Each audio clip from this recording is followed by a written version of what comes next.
Good evening, explorers, and welcome to the range, where we're going to be breaking down various weapons, tools, and mechanics of the game's sandbox. Today, we are looking at not only the melee weapons, but how to put them to best use. Let's get into it. We've been using blades since the dawn of man, whether as a tool or as a weapon. For a good portion of our history, they were the primary arms of warriors and soldiers, at least until the invention of firearms. And like firearms, they come in many different sizes and types for different use cases. From daggers, to longswords, to claymores, and all of this other shit. Although a gun is recommended for combat encounters, they can't quite match the intimacy of cold steel, and in-game, you'll find them quite handy for that purpose. Before we get into the melee options, we gotta talk about how it works. Melee damage is based off of both the base damage value of the weapon and the velocity it's traveling when it strikes. Basically, the faster the swing, the more damage you do. This also makes thrown weapons typically do more damage, as they are usually traveling at higher speeds. Also, there is a 1 second cooldown on the blade after striking, meaning entities will often get a hit on you if your initial strike doesn't put them down, and you stay too close to them. However, with proper technique, you should be able to take down most hostiles in a single blow, as we'll discuss later. Also, all melee weapons have a guaranteed armor-piercing effect, but only if you strike at the weak spots, which is center mass for fragments, and the head for mimics and seekers. One last thing to bear in mind is that you need a knife or a machete to eat canned food, so always try to have one in reserve for that purpose. First up is the combat knife. It has a weight of 0.25 kilograms, a cost of 50, and has no security level requirements. It has a base damage of 3. Now I know what you're thinking. Really? 3 damage? Well, that's the answer I got directly from CMG themselves. So I'm assuming the damage gets scaled up drastically relative to its velocity. It has a durability of 15, meaning after 15 strikes, it will break, and they cannot be repaired. It can be wielded either overhand or underhand. Both positions have their uses, but generally speaking, I prefer to use an underhand. Next up is the Spetsnaz machete. This sturdy Russian survival knife was initially produced at some point during the 1950s for use with, as the name would imply, the Spetsnaz Special Forces. It was made more with the intention as a tool than a weapon, being able to pry, saw, hammer, as well as cut. In-game it has a weight of 0.7 kilograms, a cost of 200, and is only purchasable if you bought the game during early access. I did not, unfortunately. It has a damage of 3, same as the knife. However, it has a durability of 20, which, while higher, is a bit disappointing. To be honest, I thought it would be at least double, but testing proved otherwise. One major advantage the machete has over the knife, though, is its much larger blade. Both slashing and throwing this feel much more consistent and forgiving. I'm not sure entirely what it is. Despite the fact that the damage is the same, the machete just feels so much more powerful. Stash spoiler, skip here if you'd like to avoid that. There are 2 guaranteed machete spawns, both here in Balaki. In the back of the truck here with some stims, VOG grenades, and paper rolls, and on top of the crane here. Overall, whatever the knife can do, the machete does better, or at least it feels like it does. Also, I almost forgot to mention that you can get these by looting wood crates in all areas except for Privrome. Moving on, we have darts. They have a weight of 0.05 kilograms, a cost of 50, and do not have a security level requirement. They have a base damage of 1, so they will always be significantly weaker than the bladed weapons. However, one major advantage that they do have is that they do not degrade. You can hit with as many times as you wish and it will stay good as new. This makes them especially useful against fragments, since you won't have to waste resources getting rid of them, even the armored ones. You can use them against other entities as well, but it's far from reliable, usually taking multiple hits to weak spots to secure a kill, especially against armored variations of entities. Last up is a bonus entry, the SKS Bayonet. It's a cut feature from 1.0, and let me tell you, this thing is an absolute monster. As long as you hit the entity's weak spot, it will crump like a lopsided bag of potatoes. Yes, even sliders get fucking annihilated by this thing. For the low cost of a bit of weapon durability per hit, you get a guaranteed melee kill on whatever you can get close enough to. Seriously, it's borderline criminal that this thing got removed without some kind of replacement.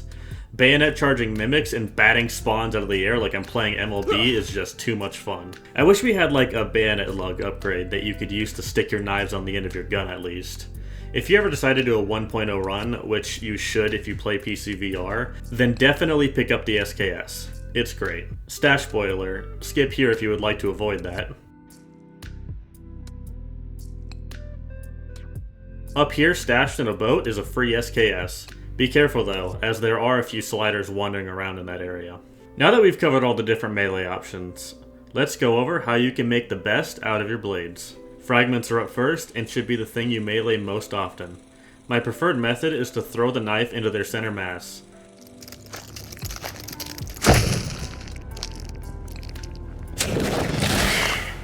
Even if you miss the weak spot, more often than not, force grabbing the knife will proc a second hit and finish it off. This applies to both armored fragments and phantoms as well. Alternatively, you can just rush in and stab them. This can result in you taking a hit, however, if you miss the weak spot, especially on the armored variant. So do yourself a favor and practice your throwing knife skills. Overall, unless you're getting overwhelmed by other entities attacking simultaneously, you should always take out fragments with a knife. Next up are spawns, and there are quite a few ways to deal with them. My preferred method is to just side strafe to dodge their jumping attack, and then stab them while they're stunned on the ground.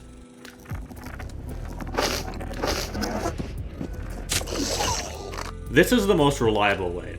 However, there are a few alternatives, like lazily holding your knife out at hip level.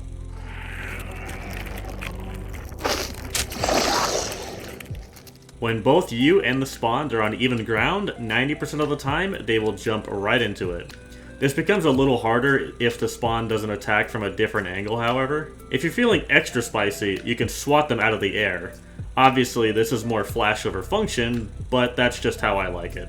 Like with the fragments, melee should be your primary method of dispatching spawns, unless you're getting overwhelmed by multiple entities. Moving on are the Seekers. This one is pretty straightforward. Just charge at them with the point of your blade aimed at their head. To ensure maximum damage, thrust the blade just before contact.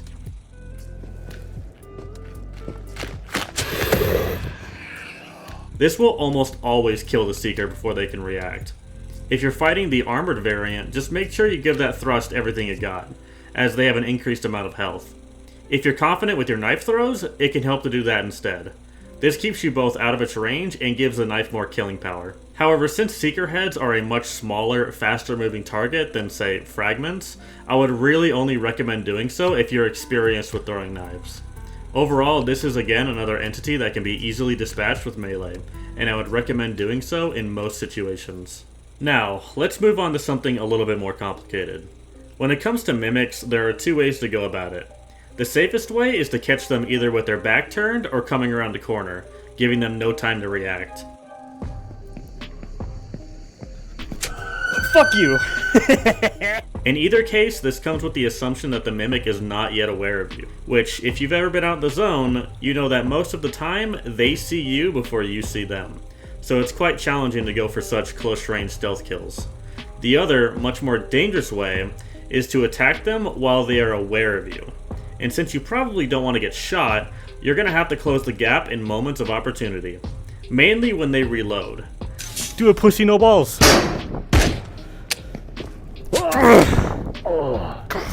I don't know how I killed your buddy? Oh, he wants to find out! He wants to find out!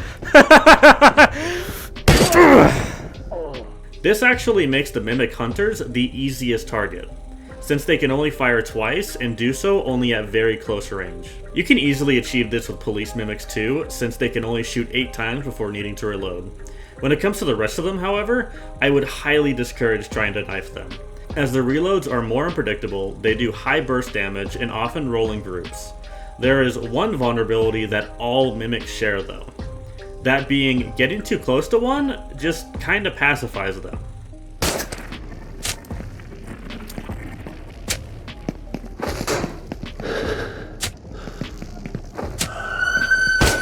I have no idea if this is a bug or a feature. Regardless, if you do manage to get right on top of the Mimic, it won't shoot you. Bear in mind that they will try to run away to get some distance, but you can easily stick to them. Overall, you should only target Mimics for knife kills opportunistically, as going out and looking for them will often result in either you getting shot or your explorer taking the room temperature challenge. Let me tell you though, bringing a knife to a gunfight and coming out on top will never not feel good. And finally, we have the dreaded slider. This is where things get a bit interesting, and to answer the obvious question, yes, it is possible. Let me show you how. Step 1, bait and dodge. Step 2, rush in and attack. And step 3, create distance and repeat. Of course, there is a bit more to it than just that, so let's break it down over a live example. The key here is stamina management. So first, keep the slider in arm's reach for an attack, but just far away enough so that it can't quite reach you. Don't get too much distance though, as it will just teleport closer. Then, if you've spaced correctly, the slider will miss its swing. This is where you run in and slash at its head.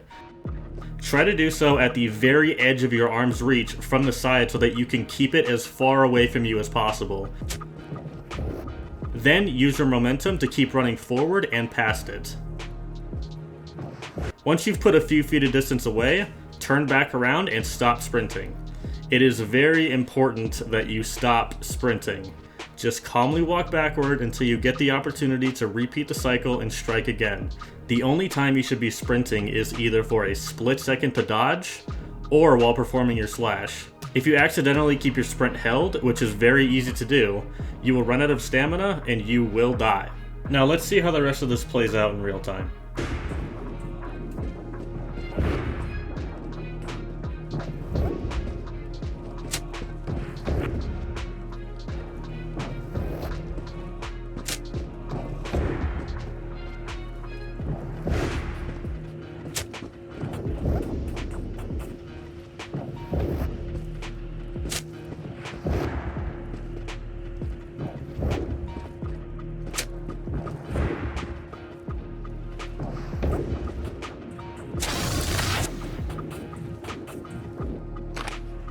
How often should you do this? Never. If you need to do this out of necessity, you fucked up. Not only is this just difficult to do, you rarely get into 1v1s with sliders. They are usually accompanied by other entities and even other sliders. Another thing to take into account is weight. This is all assuming you're under 15 kilos. You can still do it with under 30 kilos, but the attack window is less forgiving and your stamina is even harder to manage. Overall, unless you're trying to challenge yourself, just shoot it. Well, that's about it. The range has served its purpose. It's been a lot of fun learning about the weapons, tools, and mechanics with you all. But I think it's time we get out of here. The zone. She calls. And it would be rude to keep her waiting. Don't you think? Until next time, explorers.